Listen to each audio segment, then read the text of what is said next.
I could talk about Tassimo. We have a Tassimo crew in here. Who's got the Tassimo? The Tassimo, if you don't, people who don't have it, they're like, shut up. And stop tweeting about it. Right? So Tassimo did it. They went from a 0.04% of conversations online to 12.6% of conversations online about Tassimo when they're having coffee conversations. There's ROI, right? But it doesn't matter because you're not Tassimo. You don't see what goes behind it. Companies see that and say, well, great, let's just get on Twitter, it'll work. No. Social media is great if you have a product that's great and people want to talk about it. If your product's crap, if you get into social media, it just makes it even more craptastic. It just goes even louder now. So you have to have confidence in your product and service if you want to start talking about it. That's a huge thing. We can talk about the famous case from Dell, right? They made $3 million through their Twitter account. They have like an outlet account on there where it tweets just deals, very trackable, and they count it. $3 million, great. Remember they made like $4 billion. So it's a drop in the bucket. But people see that and go, great, let's go sell. If Dell can do it, we certainly can. No. You don't see what goes behind the scenes. You understand they've been on Twitter for almost 3 years.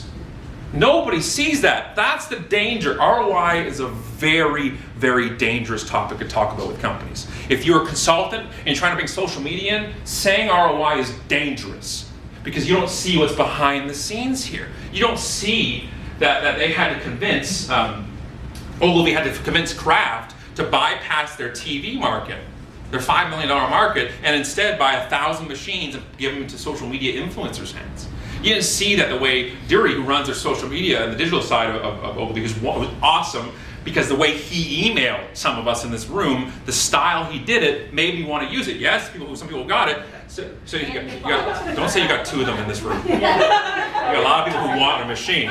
But the way he handled it, you don't see that here, that he was actually wonderful.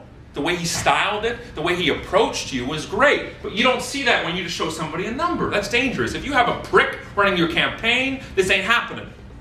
You see the issue here? You don't see behind the scenes. That's why ROI is scary.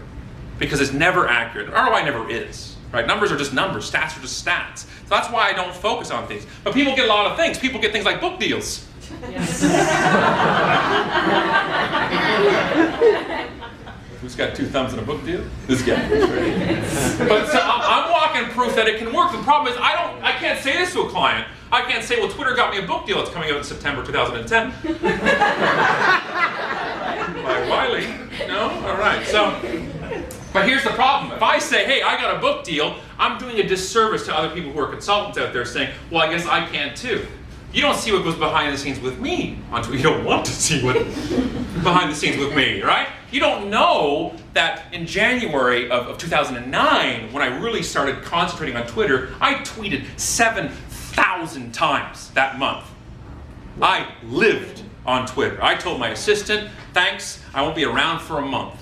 And I tweeted 7,000 times. I wanted to be on Twitter so much that if I was away for a day, people say, what happened? Where is he? That was my goal because I had to get saturation and momentum in there. I scaled it down because I wanted a life back afterwards, but I'm still very active on it. People don't see that. Some of the reasons why it works so well for me on Twitter is because I take a stand about things. If I was just vanilla on there and neutral on there, I wouldn't have gotten this. They were attracted to me. I got the book deal because they came to me and said, you have an opinion and people want to hear it. I can do a disservice to you because if you're not like that, if that's not your style, it's not going to work. This doesn't mean anything. Well, it means something to me. But it doesn't mean anything. This should not encourage you to be on Twitter more. Because nobody's promising you this. This was not my goal and shouldn't be yours. I got on Twitter not to get a book deal, not to get clients, believe it or not. I got on there because I wanted to get to know other business owners. Because running the show is very isolating. Okay, you can't turn to your assistant and go, I have no fucking idea what I'm doing. Well, you can, but they're not going to stay with you for very long. But I can do it on Twitter. It's like the water cooler for entrepreneurs, right? It's the way where you can hang out together and get to know people in a non-sales environment. That's what I love about it. And that guy who was going ballistic on me about Twitter, the stupid up there, it's the stupid stuff that builds the bonds. It's talking about some stupid song we listened to in '86 back in the day that makes, I put out Rob Bass and DJ Easy Rock, I got 50 new friends. They're like, yeah! As long as you're still not listening to that constantly. to come back, but I don't mind talking about it. As long as we're still referring to as retro, not your top 10, we'll be okay. I've connected more on music and sports and just silly stuff than anything else, because it's great, because you don't have to push business all the time. Damn it, when you're an entrepreneur and you're ADD like me, you never stop moving. Your brain never stops, right? Ideas never stop, which is wonderful and horrible. So to talk to people in a non-sales environment about anything is wonderful. It's therapy, right? And you get to know people, right? You get to see people, and then people will come to events like this when you get to know them, and you get to connect. It takes conferences away from being creepy and awkward, like going to a high school dance because you know nobody. You walk in, you're like, I'm gonna go, and you walk out the door. To actually, it's not a meeting. It's like, it feels like a reunion. Yeah. You've gone to an event, right, where you've only talked to people on Twitter. Half the people in this room, I only know on Twitter, but I feel like I know you personally because I do. That's the thing. I know you personally, and you can escalate it by going to an event. And then after the event, it's the best pre- and post-event communication there is. And then you throw a hashtag in there, awesome. It's changed events for me. Really has. And that's the huge part about it. And if I have to say these things to people and they still don't get it, just go away. Get out of the gene pool. I don't want to talk to you anymore. I know. When I did this session to the 150, 125 moron salespeople, and at the end of it, they all sat back into the same pose, the sales dude pose. Scott, I hear what you're saying, which means they don't hear what I'm saying. It's like saying no offense, you're about to offend me. I don't have time to do this. I got no time for this stuff. I'm like, really, jackass? You have an hour to drive to a networking event for 3 hours in person, where you'll meet 4 people maybe that you can't pick and choose. Wish you could at networking events. You, stay away. I wish live events had unfollow buttons.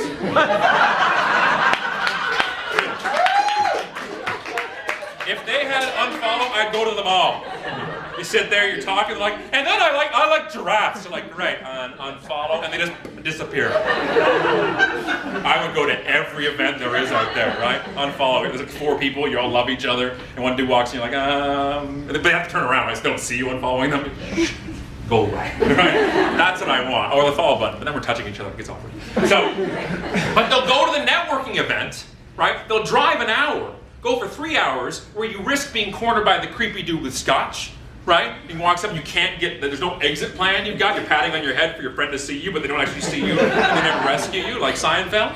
And then you go home and your night's 5 hours long, where I've been on Twitter for 4 hours of that, and I've talked to 100 people. Right? It's scalable networking. And I can stay home. And I can pick who I talk to. Now, it doesn't mean there's no creepy people on Twitter. Okay? When I was, there's one. When I was in, thank you for volunteering. When I was in LA, I was in a shuttle going to a car rental place, and somebody tweeted to me and said, are you mad at me?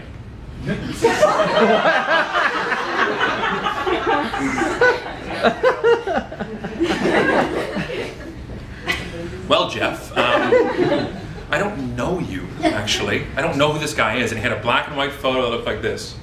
I think he was going blue steel on me or something, right? With this pose. And so I see, and whenever somebody tweets, right, you almost like put the words in their picture on their profile, right? They were speaking to you. So he's like, "Are you mad at me?" And so I wrote back to him. I said, "I didn't know we were dating." And have you ever tweeted on your phone and you pretend that people like around you know what you're doing? You're like, why did he say that? Who are you, man? Why we're on a shuttle and it hurts? Like, he's an idiot. You tweet, right? Because I think every person walking down on their iPhone is tweeting, right? But they actually aren't. What are they saying? You know, I think, following me? I'm somewhat important on an unofficial, not really good site. And